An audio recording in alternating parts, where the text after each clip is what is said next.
നമസ്കാരം. മലയാളി വാർത്ത ഇൻസൈഡിലേക്ക് സ്വാഗതം. ഗസ വിഷയത്തിൽ എല്ലാവരും ഒറ്റക്കെട്ടായി ചോദിക്കുന്ന ഒരു ചോദ്യമുണ്ട്.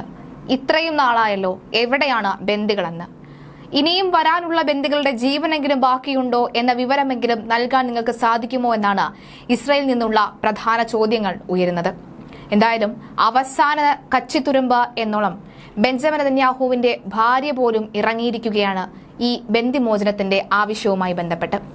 ഗസ വിഷയത്തിൽ ഇസ്രായേൽ പ്രധാനമന്ത്രി ബെഞ്ചമിൻ നെതന്യാഹുവിനെതിരെ വിമർശനവുമായി US സെനറ്റ് ഭൂരിപക്ഷ നേതാവ് ചുക് ഷുമൽ രംഗത്തെത്തിയിരിക്കുകയാണ്. ഇപ്പോൾ ഇസ്രായേലിന് മുന്നോട്ട് നീങ്ങാനുള്ള ഏക മാർഗം നെതന്യാഹുവിനെ പുറത്താക്കി തെരഞ്ഞെടുപ്പ് നടക്കുന്നത് ആകാം ഏറ്റവും പ്രധാനപ്പെട്ട കാര്യമെന്നാണ് സെനറ്റിലെ ആദ്യത്തെ ജൂത ഭൂരിപക്ഷ നേതാവും US ഏറ്റവും ഉയർന്ന റാങ്കുള്ള ജൂത ഉദ്യോഗസ്ഥനുമായ ഷുമർ പറയുന്നത്. ഹമാസ് തടവിലാക്കിയ ഇസ്രയേലി ബന്ദികളെ മോചിപ്പിക്കാൻ സഹായിക്കണമെന്ന് പ്രധാനമന്ത്രി ബെഞ്ചമിൻ നെതന്യാഹുവിന്റെ ഭാര്യ സാറ നെതന്യാഹു ഖത്തർ അമീർ ഷെയ്ഖ് തമീമിന്റെ മാതാവ് ഷെയ്ഖ് മോസ ബിൻത് നസാറിനോട് അഭ്യർത്ഥിച്ചിരിക്കുകയാണ്. അനുകമ്പയുടെയും ഉദാരതയുടെയും സമയമായ റമദാനിൽ സമാധാനത്തിന്റെയും മാനവികതയുടെയും മൂല്യങ്ങൾ ഉയർത്തിപ്പിടിക്കാൻ നാം ഒരുമിക്കേണ്ടതുണ്ട് എന്നാണ് ഷെയ്ഖ് മൊസായിക്ക് അയച്ച കത്തിൽ സാറ കുറിച്ചിരിക്കുന്നത്. റമദാനോട് അനുബന്ധിച്ച് ഞങ്ങളുടെ ബന്ദികളെ മോചിപ്പിക്കുന്നതിനായി ഖത്തറിന്റെ രാഷ്ട്രമാതാവിന്റെ സാറ നെതന്യാഹു വ്യക്തിപരമായി കത്ത് അയച്ചതായും ഇസ്രായേൽ പ്രധാനമന്ത്രി ഔദ്യോഗിക എക്സ് അക്കൗണ്ടിലൂടെയാണ് കുറിച്ചിരിക്കുന്നത്. സാറ ഒപ്പുവെച്ച കത്തും പങ്കുവച്ചിട്ടുണ്ട്. നിങ്ങളുടെ വിലമതിക്കാനാകാത്ത പിന്തുണയ്ക്കായി അഭ്യർത്ഥിച്ച പ്രതീക്ഷ നിറഞ്ഞ ഹൃദയത്തോടെ ഞാൻ നിങ്ങളെ സമീപിക്കുന്നു എന്ന ആമുഖത്തോടുകൂടിയാണ് കത്ത് തയ്യാറാക്കിയിട്ടുള്ളത്. ഐക്യവും മാനുഷിക മൂല്യങ്ങളും ഉയർത്തിപ്പിടിക്കുന്ന ഈ വേളയിൽ ഏറ്റവും അടിയന്തര പ്രാധാന്യമുള്ള ഒരു വിഷയത്തെ അഭിസംബോധന ചെയ്യാൻ ഞാൻ ആഗ്രഹിക്കുന്നു. ഗസയിൽ ഹമാസ് തട്ടിക്കൊണ്ടുപോയി തടവിലാക്കിയ ഇസ്രയേലുകാരുടെ ദുരവസ്ഥയാണിത്. ബന്ദികളാകപ്പെട്ടവരിൽ 19 സ്ത്രീകൾ സങ്കല്പിക്കാൻ പോലും കഴിയാത്ത ബുദ്ധിമുട്ടുകൾ സഹിക്കുന്നത് നാം അഭിസംബോധന ചെയ്യേണ്ടത് അനിവാര്യമാണെന്നാണ് കത്തിൽ വ്യക്തമാക്കുന്നത്.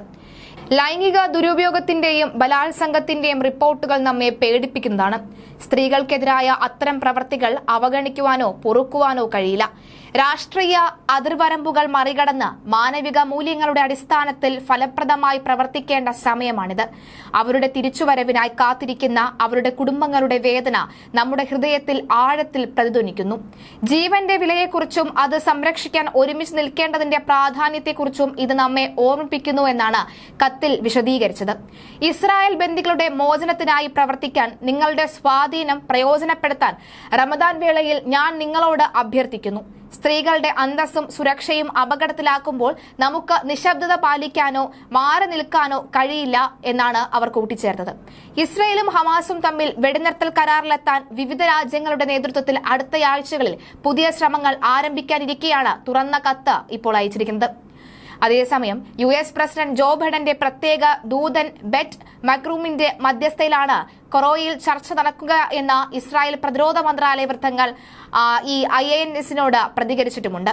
ഖത്തർ പ്രധാനമന്ത്രി Sheikh Mohammed bin Al Thani, Egyptian intelligence മേധാവി മേജർ ജനറൽ അബ്ബാസ് കമാൽ മധ്യസ്ഥ ചർച്ചയിൽ പങ്കെടുക്കും. 2023 ഒക്ടോബർ 7 ഹമാസ് ഇസ്രായേലിന് മിന്നലാക്രമണം നടത്തിയ ആളുകളെ ബന്ദികളാക്കിയതോടെയാണ് ഇസ്രായേൽ പലസ്തീനിൽ വീണ്ടും ആക്രമണം ശക്തമായത്.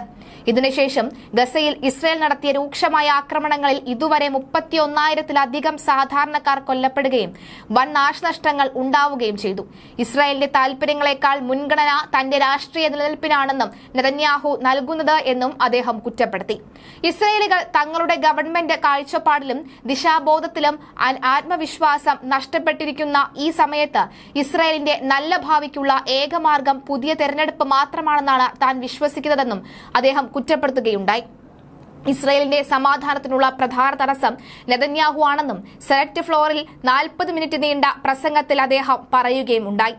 ലോകമെമ്പാടും ഇസ്രായേലിന്റെ പിന്തുണ ഇല്ലാതാകുന്ന തരത്തിലുള്ള നീക്കങ്ങളാണ് നെതന്യാഹുവിന്റേതെന്നും ഗസയിലെ സിവിലിയർ മരണങ്ങളെക്കുറിച്ച് വ്യക്തമാക്കിക്കൊണ്ട് ഈ ഷുമർ പറയുകയാണ്.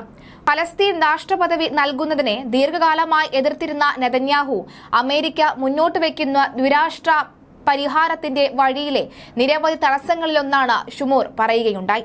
എന്തായാലും ഈ തുറന്ന കത്തിലോടുകൂടിയെങ്കിലും ബന്ദിമോചനത്തെക്കുറിച്ചുള്ള വാർത്തകൾ, സന്തോഷകരമായ വാർത്തകൾ, സമാധാനപരമായ വാർത്തകൾ ഉടനെ ഉണ്ടാകുമെന്ന ആഗ്രഹത്തിലും പ്രതീക്ഷയുടെയും പുറത്താണ് ഇസ്രായേൽ ജനത.